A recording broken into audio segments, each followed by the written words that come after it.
Oh, what, isn't it just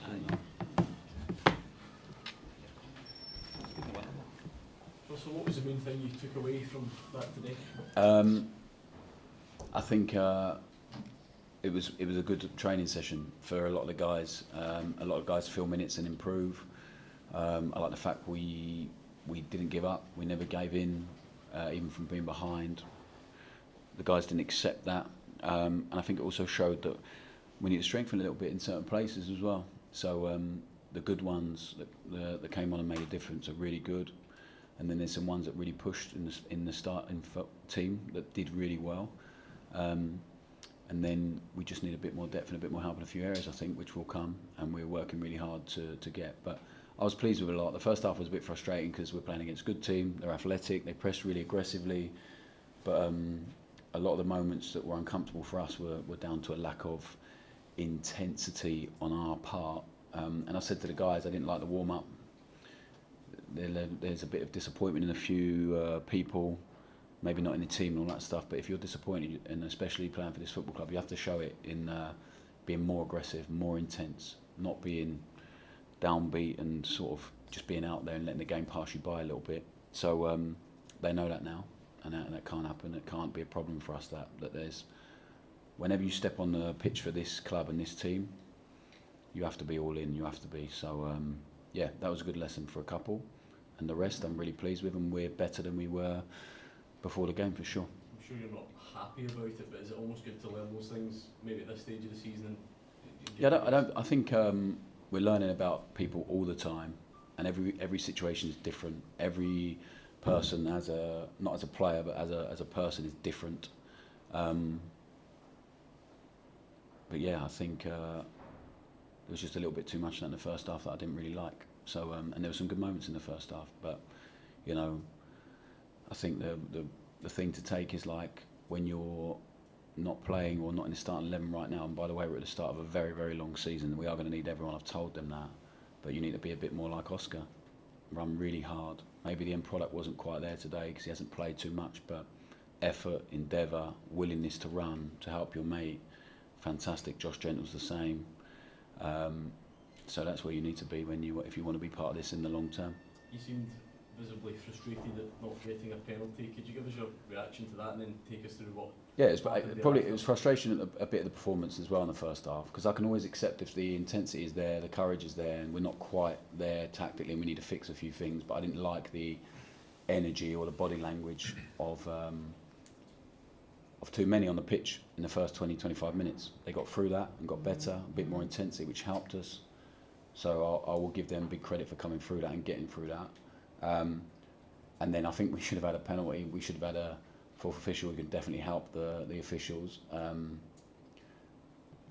then I'm a passionate guy, and I probably overstepped the mark. And then I enjoyed watching the game in the stand the second half. But it was a good view. It was a good view for me actually. So in friendlies I might do that. I hope not to spend too long up there. But no, seriously, I went and apologised to the official, and I need to get used to how it works up here compared to down the road as well. But yeah, I've apologised, and hopefully we can all move on. And I got a good view of the game, and he got peace and quiet for 45 minutes.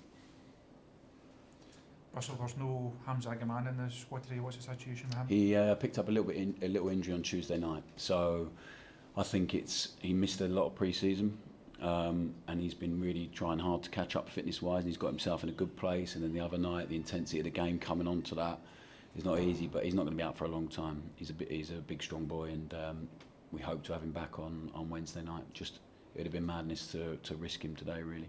Aasgaard didn't make either. Is he pretty much? No, I think the same as Hamza, really. So we could have rushed both back to try and be involved today, but I think all eyes are on Wednesday right now. And so with Tello, he's recovering really well.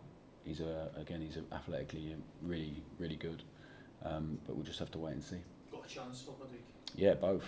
We hope to have both. So, and we have a brilliant medical department, but also so early on to have them back for one game to then risk missing 3 or 4 after, or maybe even more.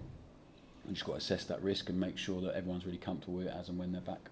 Russell, see with the squad today, with the team that started, it seemed that you had maybe put people into deliberately difficult situations Was there an element of that to see how they coped with it? In what way? Just in terms of, as you said, the fact that they were up against a strong team on the press. Mm-hmm. It was maybe asking them to react to something they've not come across. I think it'll be really good for us and good for them. But if they're in a difficult situation, it's down to us, lack of intensity and not being in the right position quickly enough. So I think that's the lesson, is if you're not going to play with enough intensity or enough speed or enough aggression, then you're going to be put into difficult situations way more than you are if you want to bring all of those to the party. So especially early on in the game, when a team has energy and they're fresh and they have a really good organised press and they're a good coaching team, Rob and Adi and Harry, I really like them and they've got good players. So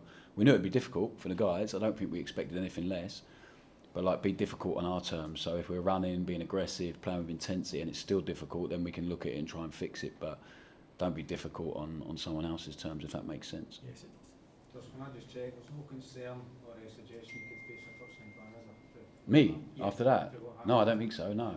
I'd be surprised. I think we're all, we shook hands and had a chat after and they accepted my apology and he apologised about the decision as well. So hopefully it's all done and dusted, I think. Russell, can I just ask on Robin Proper leaving this morning?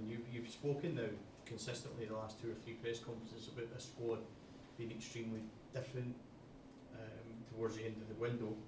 Are you confident that more players will follow him? Yeah, I think they have to. Because the squad is big. Yeah, I think they have to. And Robin goes with everyone's best wishes. So the way he's dealt with being told he's not going to be part of things, training separately from the group with a few others, he's been incredible. So I have to give him massive credit. He's a really good human being. So and I said to him and I said to the other guys who are maybe not part of the plans right now, and things can always change, but I said to him it's never personal. It's only professional. Personally, I love Robin as a guy. I think the whole club does, and I hope he gets a chance to come back and say goodbye to the staff and the players because he's a really, really top person and pro.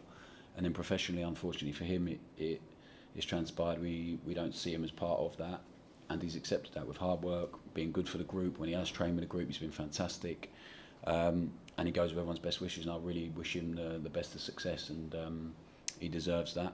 And hopefully he'll feel the same. We had a conversation when he left. And it's how it should be. You should be able to look each other in the eye and know you both behaved properly. And I think he goes with that. Is there anybody else closer? There's been rumours of Ross McCausland, Red Van, interest, Ben Davis, etc. Yeah, I think we have interest in a fair few of the players. But as and when they go, I don't know. I just wait for Kevin to tell me what's going on. And whilst they're here, they'll be treated with care and respect and professionalism. And it might not always be on the terms they want or like. But I think if we're honest with each other and we respect each other and they respect the group, there's not going to be a problem. Russell, you mentioned some of the attitude of the players maybe not being involved today. Has that changed your thoughts ahead of Wednesday, or are you still to make up your mind on it? I think we're always open to surprise and change, but we have a couple of big decisions to make on Wednesday, and will depend on the fitness of people as well and how people are. We'll wait and see. Russell, just how pleased have you been with the contribution of Finlay Curtis? He gets another goal today. Yeah, he showed good instinct today, and he got better on Tuesday as the game went on, and he showed some good stuff today, some good timing, some good bits. So just a really good learner, and I thought Nico was brilliant next to him today as well. It's the best Nico's played since we've been here, so I'm really pleased with Nico's contribution, because I think having Max and Nico on your side of the pitch will definitely help Philly, and he just needs to keep listening, keep learning. Good instinct today, good character, good attitude, and as long as he keeps doing that, he'll be fine. Thanks, guys. All good. Cheers. Thank you, guys.